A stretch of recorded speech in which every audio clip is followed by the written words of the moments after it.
Shalom Bapak Ibu, Saudara semuanya yang dikasihi Tuhan. Jumpa lagi dengan Mesbah Doa malam hari ini. Mari kita mempersiapkan seluruh hati kita, jiwa kita, roh kita, tubuh kita untuk bersekutu dengan Tuhan. Kita mau menyembah Dia, kita mau berkasih-kasihan dengan Tuhan, karena Dia yang sungguh-sungguh sudah mengasihi kita.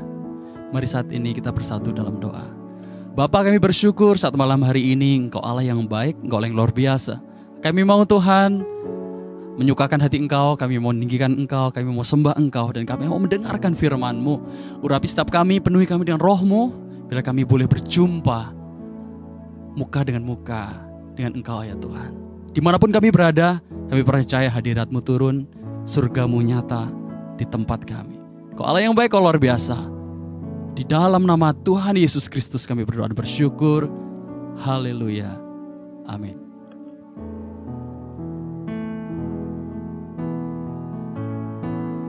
Shakarapatakara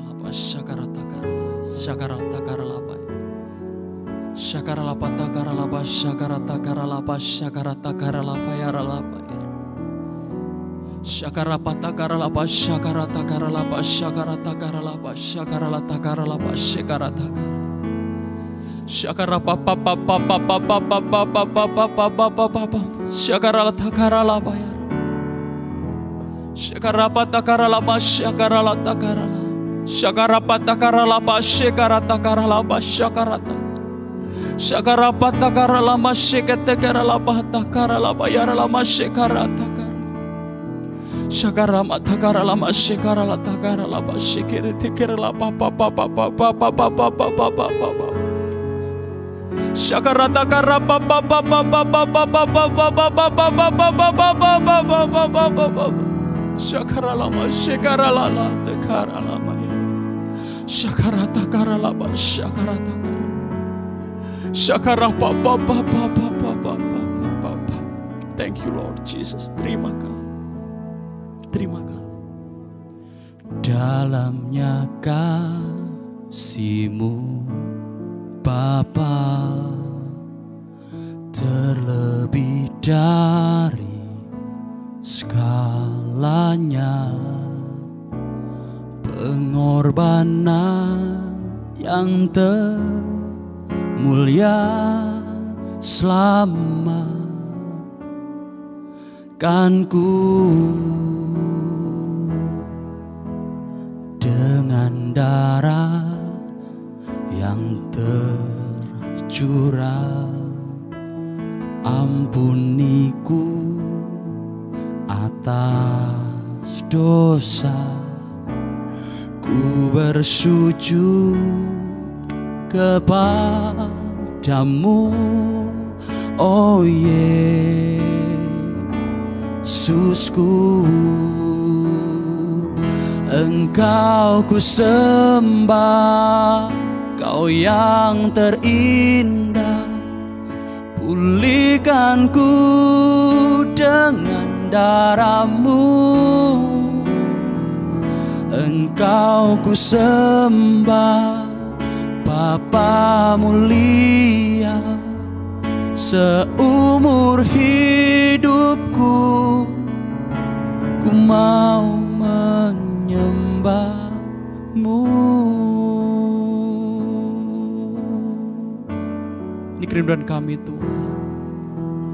Dalamnya kasih-Mu Bapa, terlebih dari segalanya, pengorbanan yang termulia selamatkanku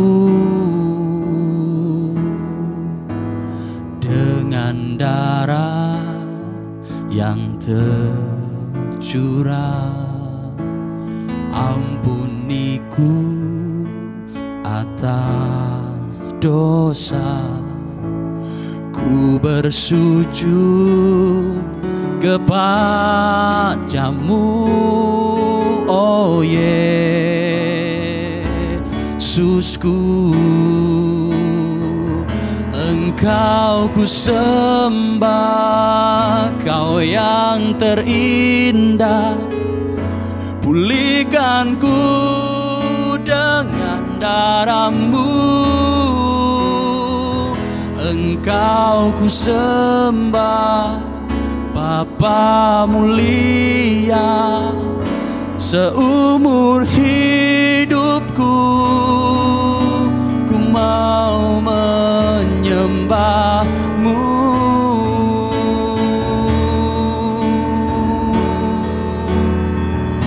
Engkau ku sembah, Kau yang terindah, pulihkan ku dengan darah-Mu. Engkau ku sembah, Bapa mulia, seumur hidupku. Oh, Engkau ku sembah, Kau yang terindah, pulihkan ku dengan darah-Mu. Engkau ku sembah, Bapa mulia, seumur hidupku ku mau menyembah-Mu.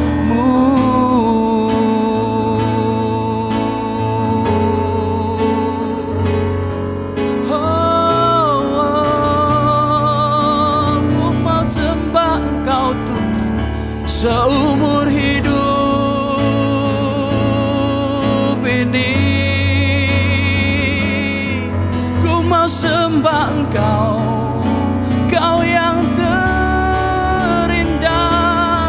Haleluya, haleluya, Yesus. Haleluya, haleluya, Kau yang terindah,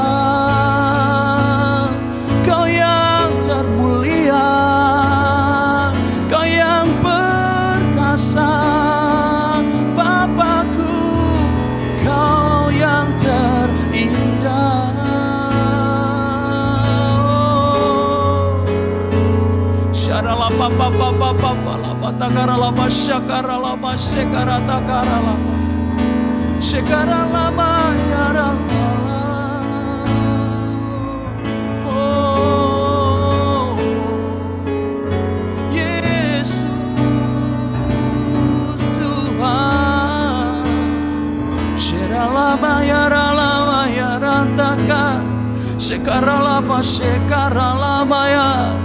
Kami sujud di hadapan-Mu Tuhan, kami sembah Engkau.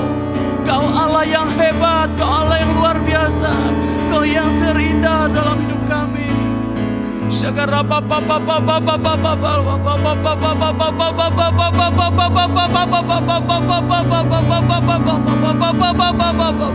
Ini tanda kami berserah pada-Mu Tuhan. Ini tanda kami memuji Engkau, ini tanda kami mengasihi Engkau Tuhan. Kami mencintai Engkau, Yesus Tuhan. Syakaralama syakaralama yaralama yaralama ya seralalama yarabataka syakadakaralama yarala syakaratakaralama yarala yarala. Oh Jesus, syakaralama syakaratakaralama ya Shakaratakaralapa yaralapa yaralapa lapa shakaratakarala shakaralapa yaralapa shakaratakaralapa tekarala shakaratakaralapa shakaralapa shakarapapa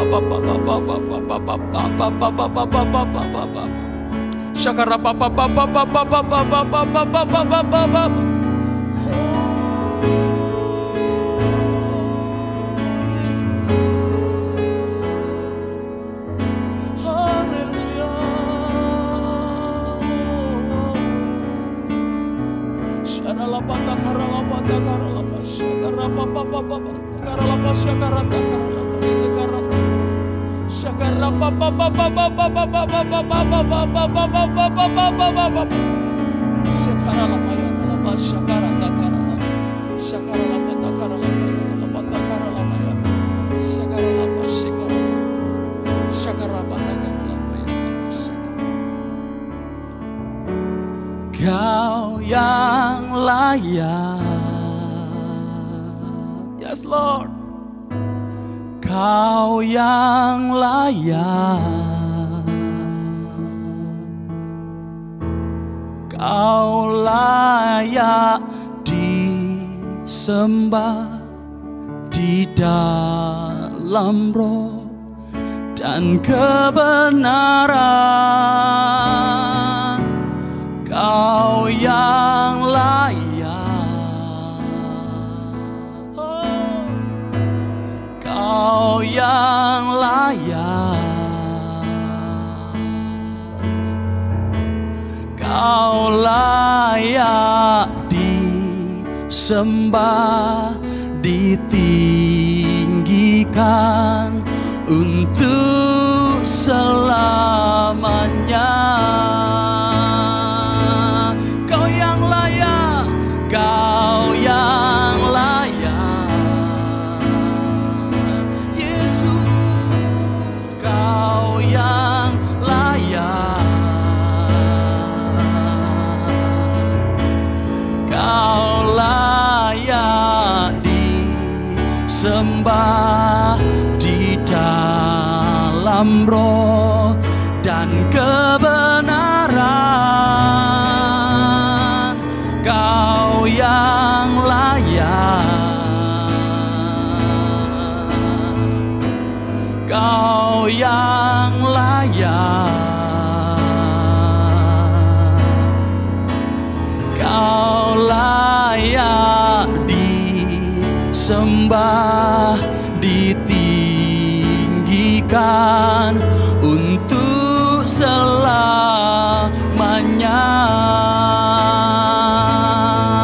Oh, Kau yang layak, Kau yang layak, Kau layak disembah di dalam roh dan kebenaran. Kau yang layak, Kau yang layak, Kau layak disembah, ditinggikan untuk selamanya.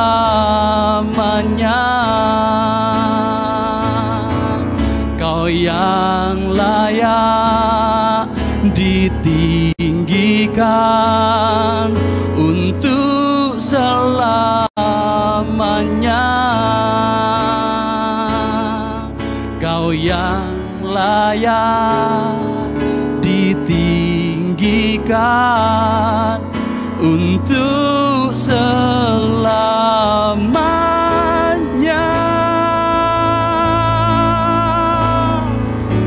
Kau yang layak untuk ditinggikan selama-lamanya Tuhan. Bila setiap lutut bertelut menyembah Engkau, setiap lidah mengaku Engkau Raja di atas segala raja. Bila seluruh ujung-ujung bumi meninggikan, mencari wajah-Mu di dalam nama Tuhan Yesus Kristus.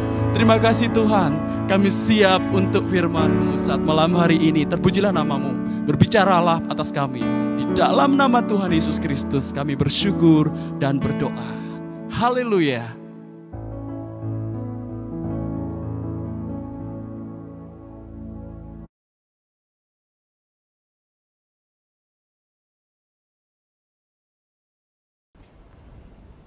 Shalom saudara, gimana kabar saudara hari ini?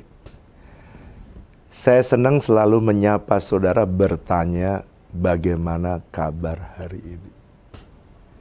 Karena Tuhan ingin Dia itu memberikan kepadamu ya sehat, penuh damai sejahtera, baik tubuh, jiwa, dan roh saudara. Nah, baik, saya hari ini akan melanjutkan pumpung di hari Natal. Kita belajar kitab Matius nanti ya pelan-pelan. Saya mau melanjutkan pesan yang kemarin saya sampaikan.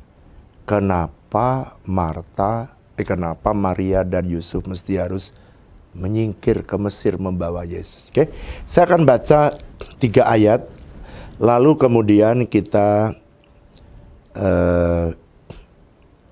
belajar kebenarannya. Penyingkiran ke Mesir. Setelah orang-orang Majus itu berangkat, nampaklah malaikat Tuhan kepada Yusuf dalam mimpi dan berkata, "Bangunlah, ambillah anak itu serta ibunya, larilah ke Mesir, dan tinggallah di sana sampai aku berfirman kepadamu. Karena Herodes akan mencari anak itu untuk membunuh dia." 14. Maka Yusuf pun bangunlah. Diambilnya anak itu serta ibunya malam itu juga, lalu menyingkir ke Mesir. Ayat 15. Dan tinggal di sana hingga Herodes mati. Hal itu terjadi supaya genaplah yang difirmankan Tuhan oleh Nabi, dari Mesir kupanggil anakku. Dari 3 ayat ini kita belajar ada 3 kebenaran. Oke, 3 kebenaran yang saya sudah kupas bagian yang pertama. Ayat yang ke-13. Kenapa Tuhan menyuruh orang itu, Maria dan Yusuf, pergi ke Mesir? Kenapa Tuhan kadang-kadang membelokkan rencana yang kita sudah siapkan? Bahkan apa yang Tuhan sudah bicara kepadamu, kenapa sometimes Tuhan belokkan? Karena ini, karena Tuhan punya rencana yang lebih baik, yang belum dikasihkan kepada saudara sebelumnya. Oke, kita belajar itu. Lalu alasan 1B, kenapa kok Tuhan membelokkan kita? Karena Tuhan menguji kesabaran kita, menanti waktu yang tepat, waktunya Tuhan. Oke? Nah, kita belajar pada minggu yang lalu tentang kenapa kadang-kadang Tuhan membelokkan rencana kita. Sepertinya Tuhan menjauhkan kita dari keinginan dan rencana Tuhan dalam hidup kita. Saudara ngerti, kemarin kita udah bahas. Sekarang kita mau belajar yang kedua nih. Ayat yang ke-14 dikatakan, maka Yusuf, bangunlah dia, diambilnyalah anak itu serta ibunya. Malam itu juga, lalu ia menyingkir ke Mesir. Sekarang saya tanya saudara, kalau seandainya Maria dan Yusuf tinggal di Yerusalem atau tinggal di Israel, saya tanya kira-kira living cost-nya mahal mana dibandingkan dengan dia tinggal di luar negeri. Dia tinggal di Mesir, artinya dia tinggal di luar negeri. Coba jawab ya, chat jawab. Kira-kira untuk living cost atau apa living cost? Biaya ya untuk hidup di Israel, karena itu tempat tinggal mereka, mana lebih mahal ketimbang dia tinggal di Mesir. Ini sama dengan kayak dia pergi ke luar negeri. Coba chat, kira-kira menurut saudara living cost-nya mana lebih mahal, di Israel apa di Mesir? Jawab ya.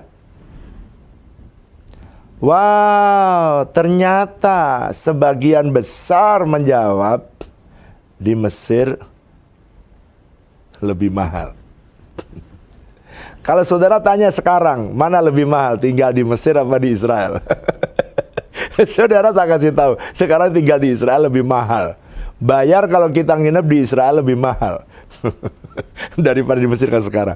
Tapi pada waktu Maria dan Yusuf tinggal di Israel, so pasti lebih murah, wah, karena tempat-tempat tumpah dan darahnya, tanah airnya pasti lebih murah. Tapi kenapa dia harus bayar yang mahal pergi ke sana? Perhatikan ini. Ini poin yang kedua, saya akan berbicara tentang ketaatan.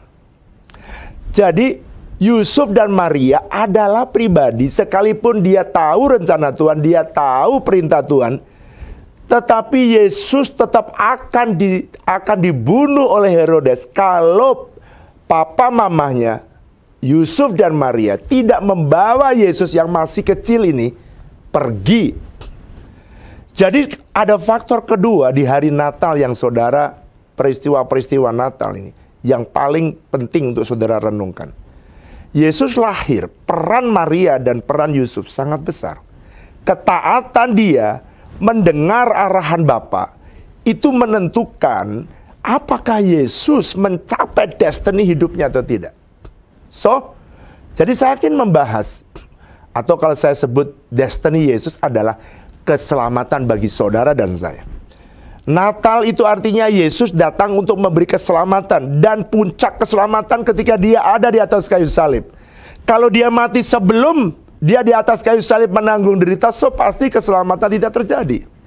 Tapi kenapa Yesus bisa sampai menjadi besar? Karena ada pribadi yang mau hidup dalam ketaatan. Saya sering berkata, hidup dalam ketaatan itu jauh lebih murah daripada hidup dalam ketidaktaatan. Pak, Pak, tadi Bapak bilang katanya di Israel lebih murah. Ya, kalau saudara hitung-hitungan sama Yusuf, Yusuf akan bilang tinggal di Israel jauh lebih murah, karena itu tumpah darahnya. Kalau pergi ke luar negeri, biaya pasti mahal. Pak, katanya tadi harga ketaatan lebih murah. Oke, sekarang saya tunjukkan pada saudara. Harga ketaatan lebih murah bagi Tuhan dan bagi saudara.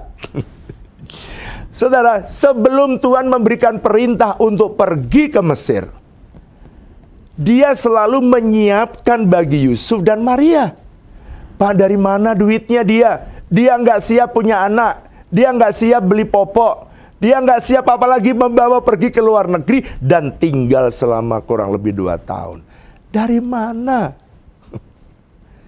Sebelum Tuhan memerintahkan, dengarkan saudara. Ketika Tuhan memerintahkan untuk pergi, itu Tuhan telah garis bawahi, tulis chat. Tuhan telah menyediakan segala sesuatu yang kau perlu untuk kau mentaati Tuhan. Yusuf tidak ditulis, maka dia bekerja lebih berat untuk mengumpulkan uang untuk pergi ke Mesir. Maria harus pergi ke ladang untuk mengumpulkan beras, gandum, dan menjual jelai supaya dapat uang untuk pergi ke Mesir. Gak ada catatan Alkitab. Pak, dari mana uangnya? Dia cukup duduk gendong Yesus. Matius 2 ayat 11. Saya pernah Tuhan bicara ini kepada saya. Selama kamu gendong Yesus, pakai bahasa kiasan ya, jangan ditanya lagi nanti. Selama kamu gendong Yesus seperti Maria dan Marta, maka kamu tidak usah mikir emas, perak, permata. Gak usah. Gak usah pikir duit, gak usah pikir emas, gak usah pikir biaya, gak usah pikir. Itu pada waktu usia gereja kita, gereja WTC umur 11. Waktu umur 11 itu, Matius pasal 2 ayat 11 itu menjadi jaminan bagi Maria dan Marta, tapi jaminan bagi saya waktu Tuhan itu berbicara. Apa yang disediakan tuh? Matius 2 ayat yang ke-11. Tuhan bisa kirimkan orang Majus, jumlahnya bukan 3 ya, banyak. Berapa orang? Banyak, nggak terhitung. Banyak sekali, dan mereka masuk dan mereka mengeluarkan persembahan mereka, emas, kemenyan, dan mur. Ya kalau waktu Natal hanya 3 orang Majus, kalau 1000 kan habis jemaatnya dong. Siapa yang nonton kalau orang Majusnya 1000? Ya 3 aja, 1 bawa emas, 1 bawa kemenyan, 1 bawa mur. Emas barang mahal. sampai hari ini. Kemenyan juga sama, mahal. Mur juga mahal. Minyak mur, mahalnya bukan main. Saudara masih ingat waktu Ratu Esther sebelum jadi ratu dikasih minyak mur. Pokoknya ini barang mahal-mahal. Untuk apa?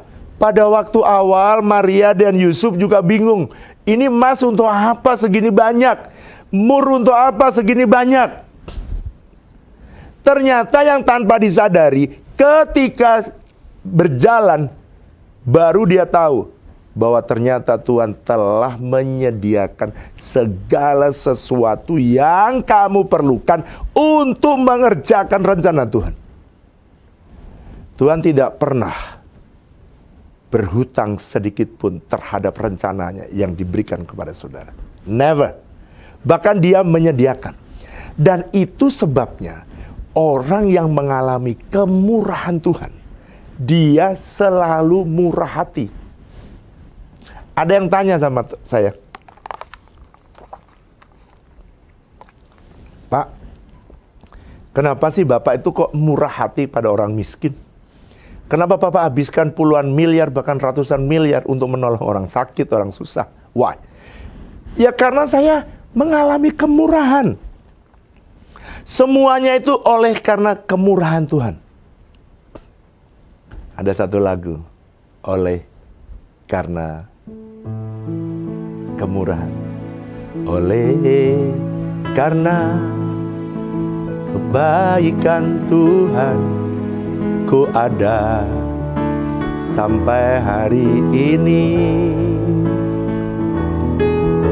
Oleh karena kebaikan Tuhan, janjimu terjadi ulangi, oleh karena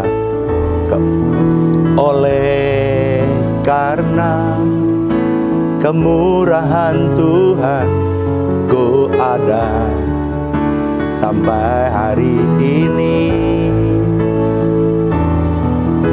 Oleh karena kebaikan Tuhan, janjimu terjadi bagi ku sembah Kau Tuhan, ku mengangkat tanganku, selamanya Kau ajaib bagiku.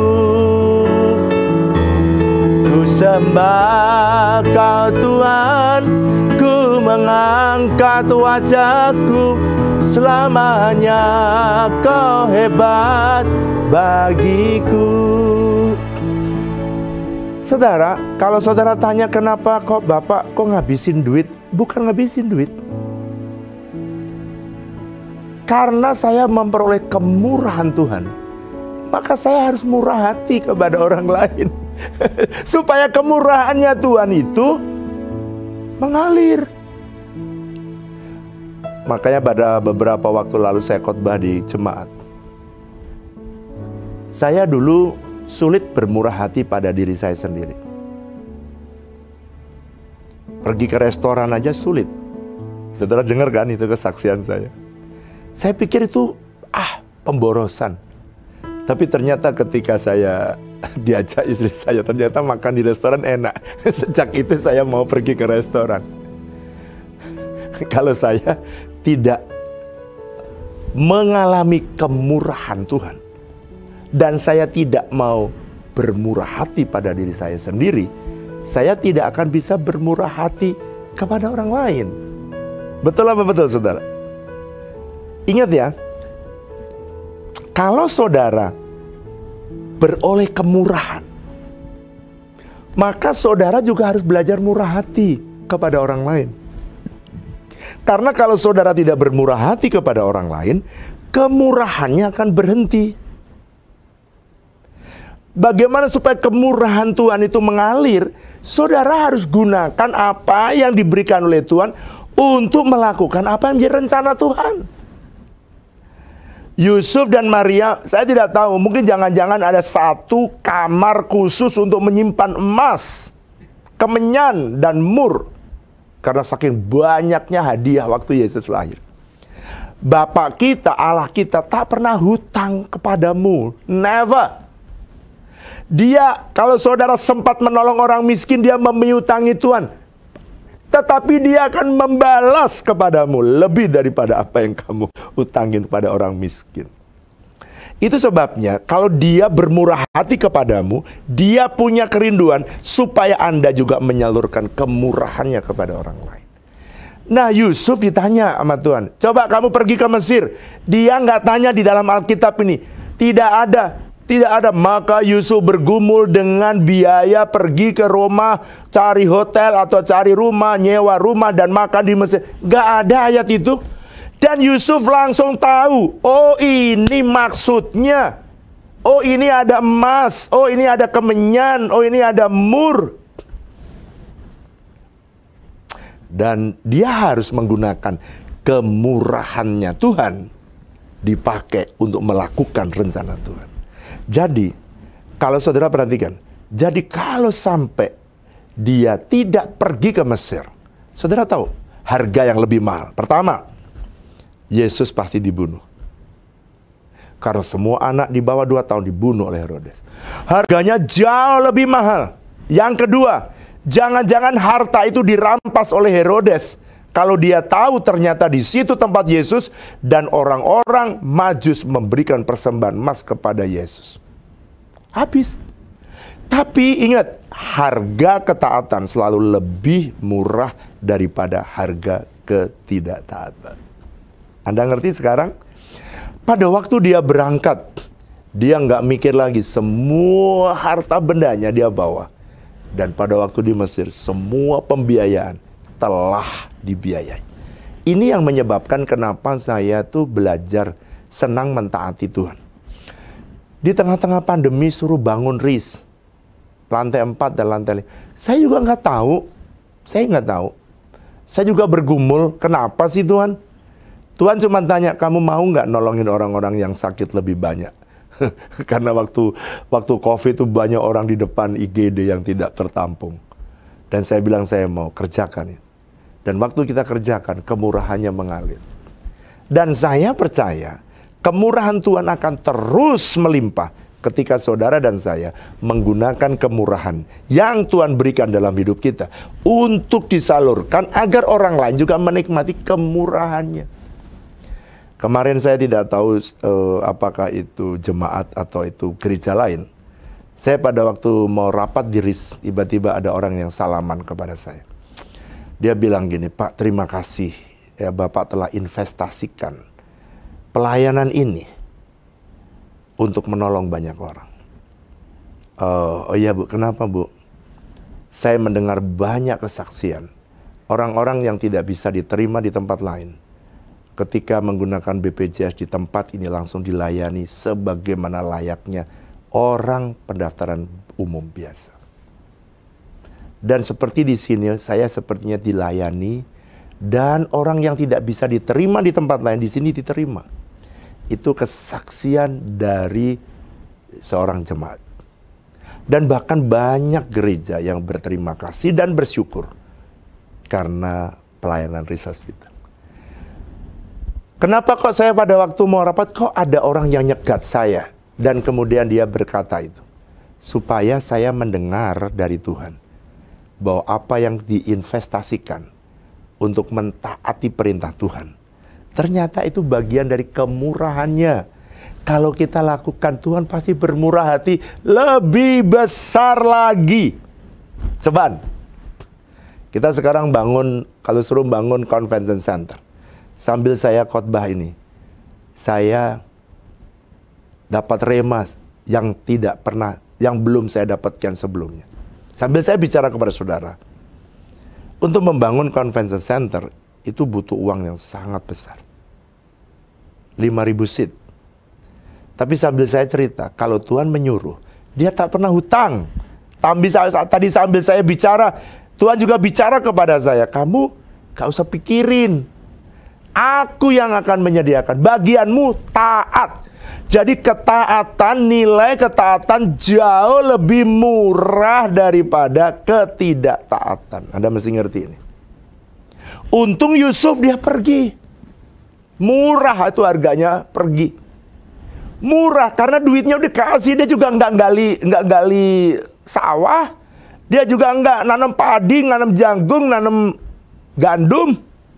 Dia juga nggak meras susu sapi, susu domba untuk dapat uang. Dia dapat semua harta yang dia perlukan dari Tuhan directly lewat orang Majus. Karena dia beroleh kemurahan, dia pergi dalam kemurahan Tuhan. Pak, ada lagi nggak contoh di dalam Alkitab? Oh, ada banyak sekali. Yunus suruh dia disuruh pergi ke Niniwe, harganya lebih murah. Dia pergi ke Tarsis. Dia pergi ke Tarsis. Waktu dia pergi ke Tarsis, apa yang terjadi? Gelombang datang. Saudara, orang yang keluar dari rencana Tuhan, gelombang badai hidup banyak sekali datang. Dan pada waktu gelombang datang, kau langsung tahu, ini pasti gara-gara saya tidak taat. Oleh karena itu, kalau saudara mendengar ini dan saudara merasa kamu lagi lari dari panggilan Tuhan, lari daripada apa yang didesain Tuhan dalam hidupmu, kembalilah. Sebab ingat, harga ketaatan lebih murah daripada harga ketidaktaatan. Pada waktu gelombang datang, maka nahkoda kapal bertanya, siapa, oleh karena apa? Dan undian datang kepada Yunus. Dan Yunus akhirnya dia dicemplungkan laut. Harusnya udah binasa, mati. Tapi Tuhan masih sayang. Dia ditelan ikan besar. Nggak tahu ikan apa. Ikan paus kah? Saya nggak tahu. Tapi Alkitab tulis ikan besar. Mungkin bisa ikan hiu, bisa ikan paus. Ditelan. Untung saudara dia dimuntahkan Tuhan. Kalau seandainya dia keluar dari belakang, keluarnya bukan dari depan, dari belakang, dia jadi apa? Empek Yunus. Atau dari otak Yunus. Saudara jadi otak Yunus kalau dari belakang. Dari belakang gitu. Untuk dari depan masih jadi Nabi Yunus. Kalau di belakang keluarnya jadi empek Yunus atau otak Yunus. Saudara, apakah saudara ada yang lagi mengalami ada di dalam ada di dalam perut ikan? Situasi yang sepertinya gelap, keadaanmu sepertinya susah, gelap, gak ada terang, gak tahu apa yang dilakukan. Cobaan, duduk tenang, cari Tuhan, berdoa. Tuhan pasti akan menolong saudara. Tuhan akan menuntun saudara. Tuhan pasti akan membimbing saudara. Karena harga ketaatan lebih murah daripada harga ketidaktaatan. Setelah dimuntahkan, Yunus langsung ingat, oh Tuhan, aku masih hidup. Udahlah, aku mau pergi ke Niniwe. Emang Tuhan itu memang ahlinya ya membuat. Saudara, kau pikir saya juga nggak kayak Yunus juga? Sama, saya juga pernah kayak Yunus. Nangis gulung komeng, nangis gulung. Tuhan, kenapa sih? Ya namanya orang. Tetapi ingat, ini pada waktu mengalami saudara tidak cocok dengan apa yang jadi maunya Tuhan. Maka saya tiba-tiba dapatkan satu lagu ketika saya tidak ingin menghadapi persoalan itu. Yunus juga mungkin nggak ingin. Tapi ini yang saya lakukan supaya aman hidup kita. Ku dekatkan hatiku padamu, ku condongkan pikiranku padamu, selaraskan kehendakku mengikutimu, ku relakan kau membentukku, sebab ku mengerti kehendakmu.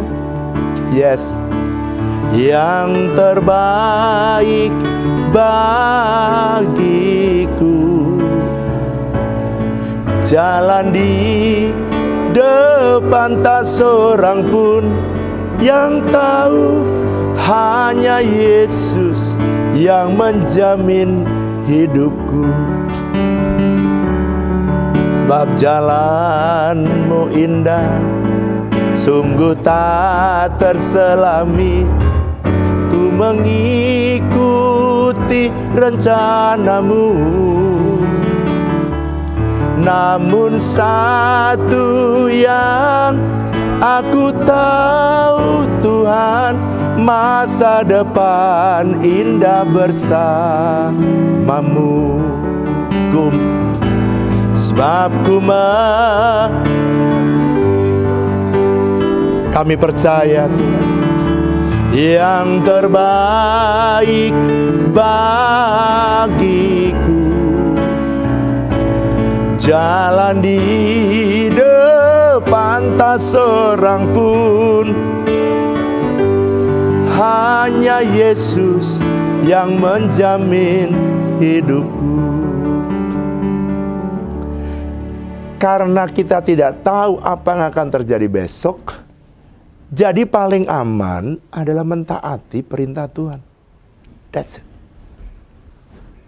Jadi kadang-kadang ada orang itu, lihat saya, Bapak itu ya susah. Enggak, saya enggak susah. Saya menikmati disuruh oleh Tuhan apa saja. Di pandangan manusia mungkin saya susah banget. Kenapa? Banyak diperintah oleh Tuhan. Uang sudah tersedia, tapi belum kelihatan. Iya kan? Belum kelihatan. Nah, itulah perlunya saudara berjalan dengan Tuhan setiap hari. Oke, sekarang kita belajar. Itu bagian yang kedua ya. Kita belajar. Jadi waktu Yusuf pun mengambil anaknya dan dia pergi menyingkir ke Mesir. Wow. Kenapa dia menyingkir ke Mesir? Karena ini alasan. Sekarang yang ketiga. Kenapa nggak menyingkirnya ke Inggris? Kenapa menyingkirnya nggak ke Amerika, Pak? Kenapa menyingkirnya nggak ke Yordania? Atau menyingkirnya nggak ke itu, mana? Babel. Sekarang itu Irak. Kenapa menyingkirnya kok ke Mesir? Anda pernah nggak berpikir? Coba ya, sekarang kita baca. Ayat 15, ini jawabannya, pertanyaan-pertanyaan yang tadi saya tanyakan. Kenapa sih nggak menyingkir ke BSD, Pak? Kalau di BSD, kan udah ada gereja Yesus Kristus gitu, Pak, di BSD. Coba ayat 15, baca bersama-sama dengan saya. 1, 2, 3. Dan tinggal di sana di Mesir, hingga Herodes mati. Hal itu terjadi supaya genaplah yang difirmankan Tuhan oleh Nabi. Perhatikan. Dari Mesir kupanggil anakku. Jadi sekarang alasannya, kenapa kau perginya ke Mesir? Kenapa nggak ke Ethiopia? Kenapa nggak ke BSD atau Tangerang? Alasannya karena sudah ada nubuatan. Pak, nubuatannya apa tuh? Nubuatannya dari Mesir kupanggil anakku. Pak, dari mana Bapak bisa tahu? Hosea pasal 11 ayat yang pertama. Jadi sebelum Yesus lahir, di Hosea pasal 11, coba saudara baca Hosea pasal 11 ayat pertama. Ditulis begini, ketika Israel masih muda, ku kasih dia, dan dari Mesir ku panggil anakku. Jadi ini nubuatan, dari Mesir ku panggil anakku.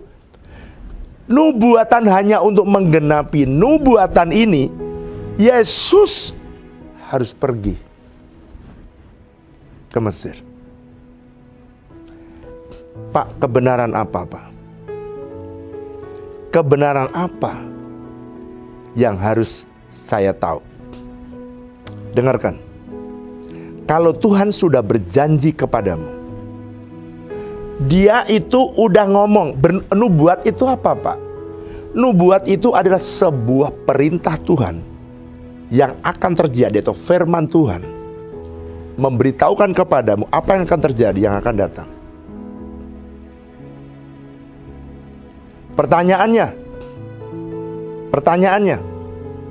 kenapa suka Tuhan itu memberikan janji atau bernubuat?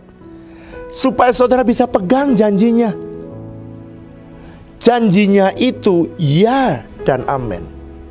Jadi kenapa, pertanyaan kembali yang ketiga, yang harus saudara pelajari dalam menyingkir ke Mesir. Yang ketiga, kenapa harus ke Mesir? Karena untuk menggenapi nubuatan. Nubuatannya apa? Tadi Hosea pasal 11. Dari Mesir kupanggil anak. Jadi untuk menggenapi nubuatan itulah maka Yesus pergi ke Mesir dengan peristiwa yang beraneka ragam. Sekarang pertanyaannya, bagaimana dengan hidup saya? Kalau saudara mengiring dan mengikuti Tuhan dengan sungguh-sungguh, ada banyak janji yang Tuhan berikan. Janji itu kau pegang.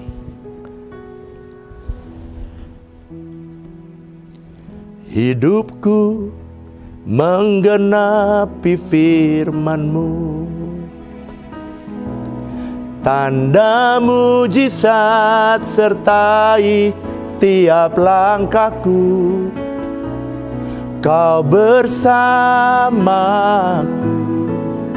di dalamku, jadi bukti kebesaran-Mu.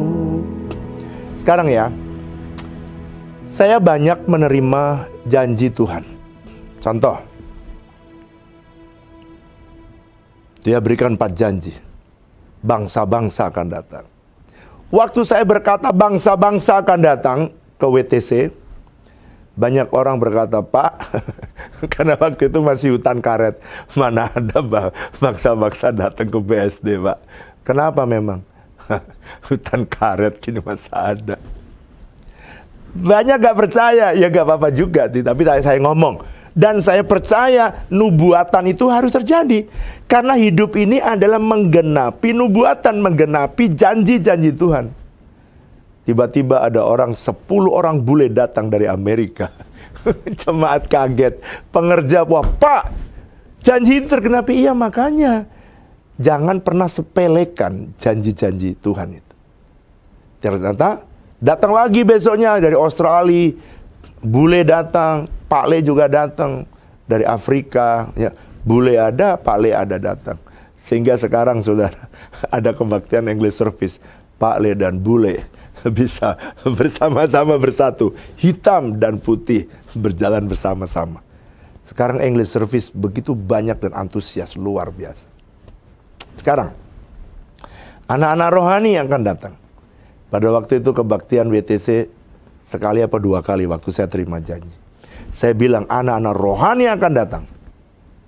Anak-anak rohani datang sekarang 5 kali kebaktian. Sebentar lagi akan 6 kali kebaktian. Kenapa? Karena ada anak-anak rohani akan datang. Terus raja-raja akan datang.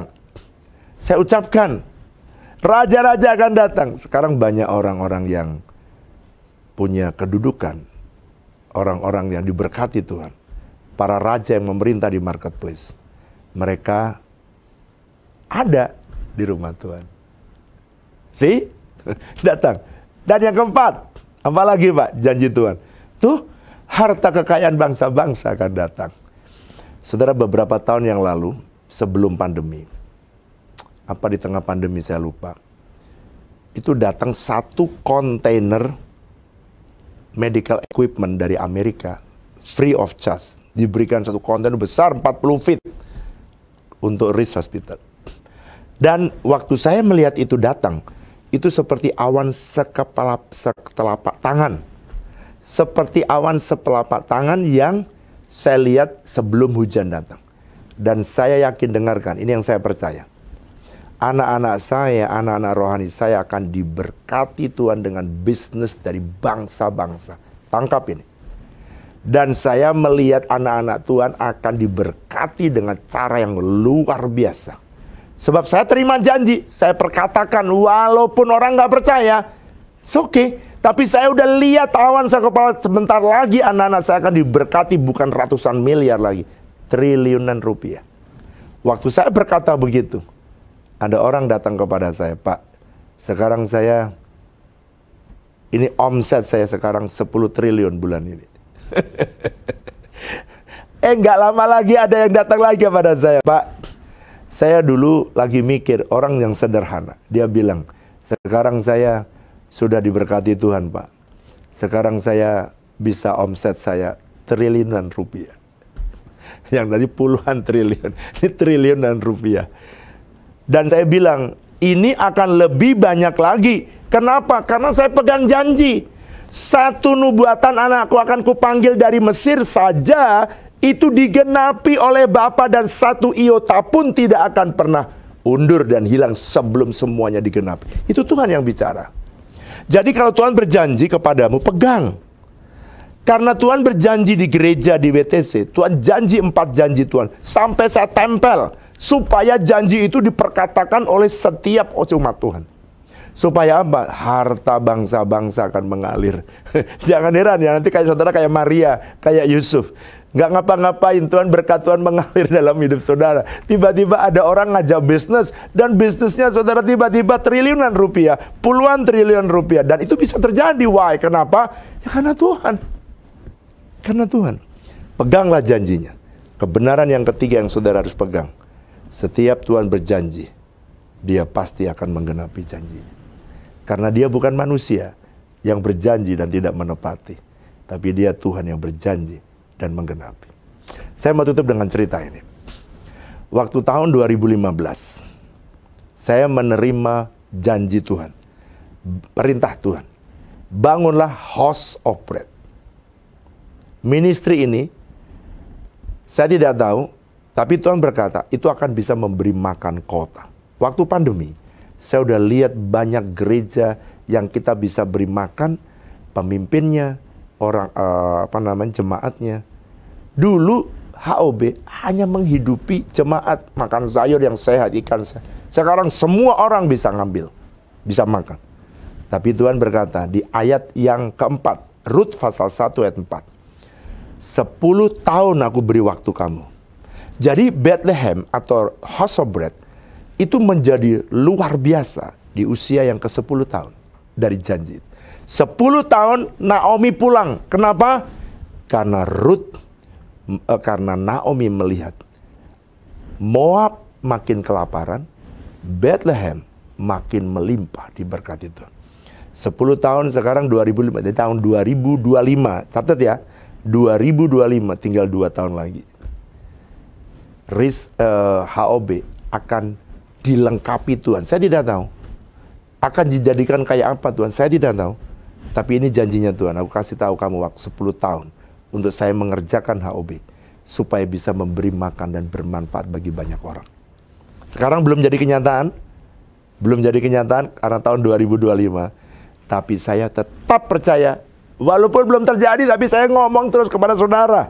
Sampai satu hari saudara akan lihat Tuhan memberkati menggunakan HOB menjadi alatnya memberkati orang miskin, menjadi eduwisata, menjadi agrowisata, memberi makan kota dengan makanan yang sehat.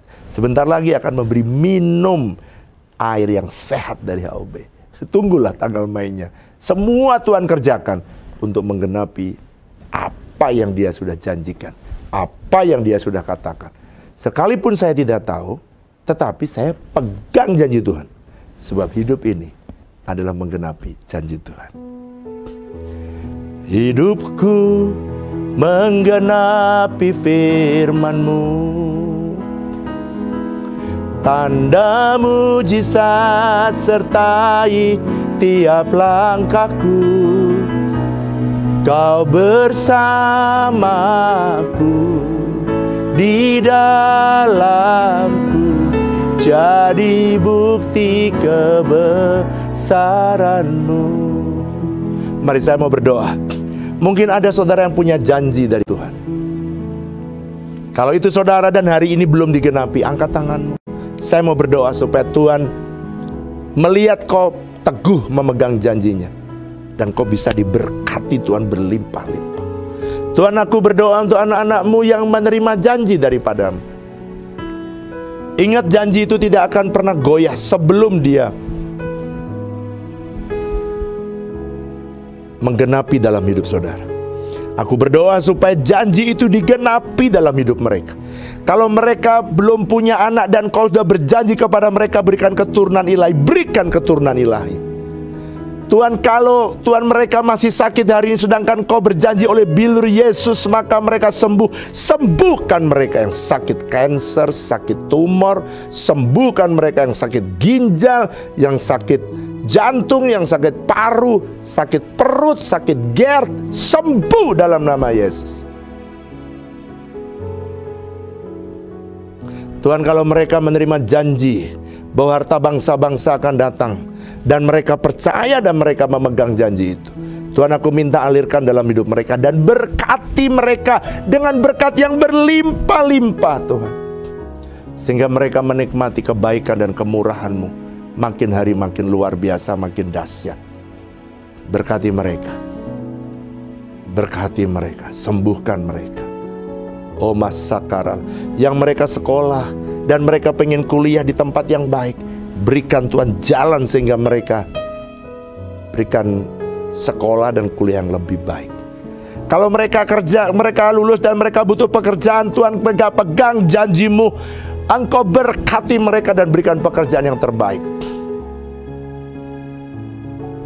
sehingga apa yang mereka terima daripada-Mu, Tuhan, tak pernah ingkar janji.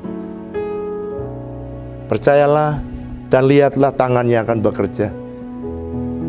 Kalau kau belum melihat sekarang, percaya dan tetap yakin semua janji akan digenapi dalam hidup. Mari kembali kepada aktivitasmu, angkat dua tanganmu dan terimalah berkat Tuhan. Biarlah berkat kasih karunia dan damai sejahtera berlimpah-limpah dari Allah Bapa, kasih dan cinta dari Tuhan Yesus, persekutuan yang manis dengan Allah Roh Kudus kiranya menyertai Bapak Ibu Saudara sekalian mulai hari ini bahkan sampai selama-lamanya. Yang percaya sama-sama katakan amin. Sampai jumpa di mesbah berikutnya. Tuhan Yesus memberkati.